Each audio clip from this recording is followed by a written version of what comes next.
you know, wondering what really comes out them holes. Shit, piss, food, grease, Yeah. toilet paper. Don't you think that's kind of dangerous, having it in a closet like that, though? No, there's a trap on it. There's a trap on it. Newport newsman is scared for his health after he says sewage seeped into his apartment. Yeah, he sent us pictures of the mess he found on the pipes in his closet at the City Line Apartments. Now, he says he tried to get answers about the issue, but came up empty. So he turned to reporter Nico Clemens. This is a health issue. Renters demanding answers. Black stuff, brown stuff. To an issue many say they've been dealing with for years. So I had to basically sleep outside because it was just that bad. Robert El-Bey lives at City Line Apartments in Newport News. He says he's being exposed to dangerous chemical compounds coming from sewer backup that spills into his home. Not once, not twice, but El-Bey says it's happened at least 10 times since he moved in 7 years ago. But it comes out this closet. El-Bey says Waste Management came out to the apartment complex and agreed with him, which you can see in this video. I mean, do we have to put suits on like this? I mean, because that stuff pretty hazardous. Yeah, it is pretty hazardous. Yeah.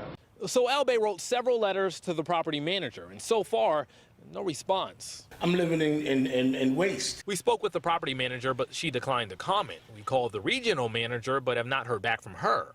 The most frustrating part is that a lot of people out here are on disability and really are elderly and can't stand up for themselves. El-Bey's neighbors didn't want to go on camera, but claimed to have the same issues. I feel disrespected. You know, I feel taken advantage of. El-Bey says all they want is to live in a safe environment, and they're demanding change. In Newport News, Nico Clemens, 13 News Now. Here's the proof of the eviction right after the news broadcast. The next day, this was on my door. The very next day, this is what was on my door. Out of retaliation. Yeah, so, boy.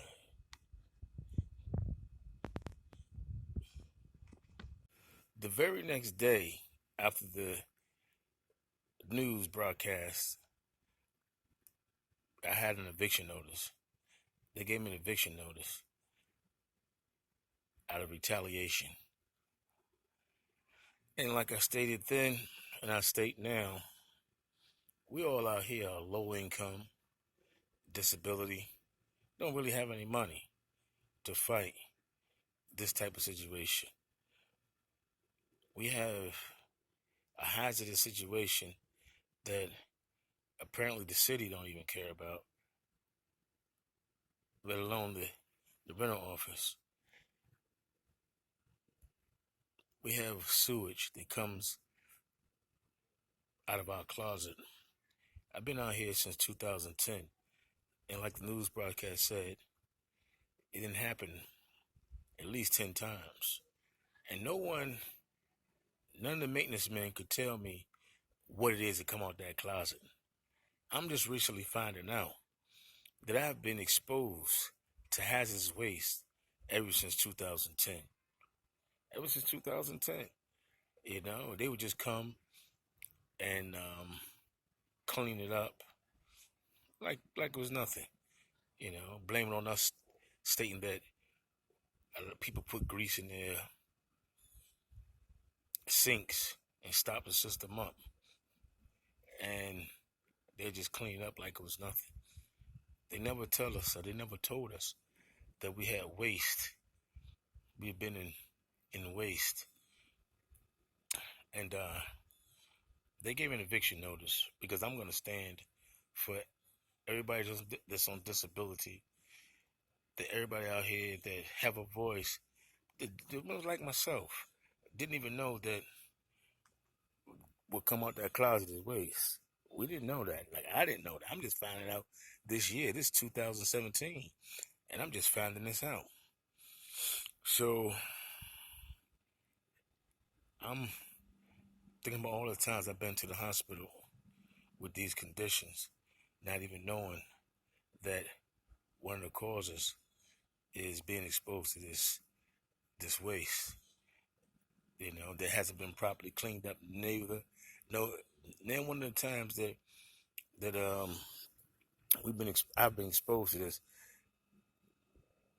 they haven't properly cleaned it, sanitized the place. That's a violation of code. The code and compliance people came out here and they talk about the structure. Even though the code talks about the sanitary part of the violation of that code, but they're not even enforcing that. They got to be in bed with these people. They came here and violated my rights to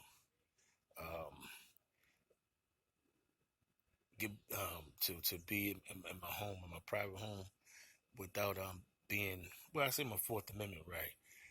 They have to have consent in order to enter my apartment. They didn't have my consent. The city didn't have my consent, and the rental office didn't have my consent. They waited till I left. They see me parked here every day. My van was gone, but they didn't know that I had someone here, and when they came, they were shocked, to see that someone was here. So what I'm asking right now is for help. I'm looking for help to fight these people. It's stuff that needs to be tested. There's stuff that needs to be done. I need a lawyer.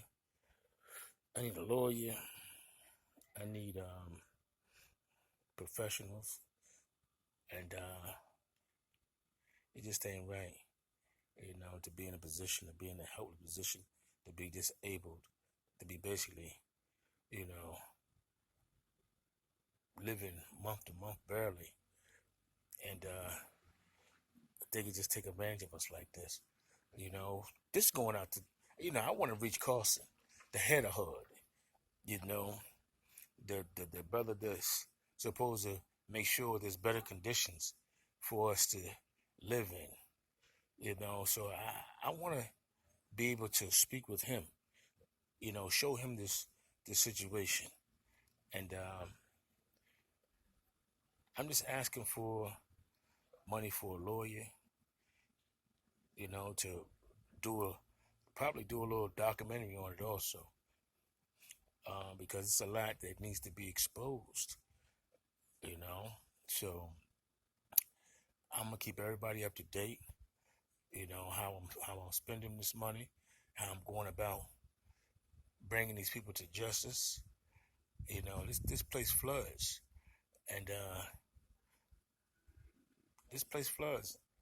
it's just a lot going on here that I want to expose. So, but it's gonna take money. It's gonna take a lot of money. I'm trying to raise in the beginning right now because I gotta move. Supposedly have to move. I'm fighting it, trying to get me a lawyer. I'm fighting it, and I'm trying to raise at least $30,000. $30,000. That's gonna get me a lawyer. That's gonna pay for all these expensive tests. That's gonna pay for a decent camera crew to properly document this, and traveling expenses to try to get to the top of HUD, to the federal government that's funding this place. That's how deep it is, because we are being fraudulently exposed to these toxic wastes, and these people probably getting sick like me that needs to, know why they feel the way they feel. So I'm doing this GoFundMe page. It's my first time, asking for money. I'm a very proudful person. It's kind of difficult for me to ask for money, but, say you have not because you ask not. And I really want to bring about change. I really want to bring about change. So all this out here is the elderly. you know, the elderly and the mentally ill, people that really don't even know no better, you know, and something they're getting away with that, you know, the time is up, you know, and I want to expose it. So, Ben Carson, you know, I want to talk to you. I'm out right now. But this is just to get this GoFundMe started.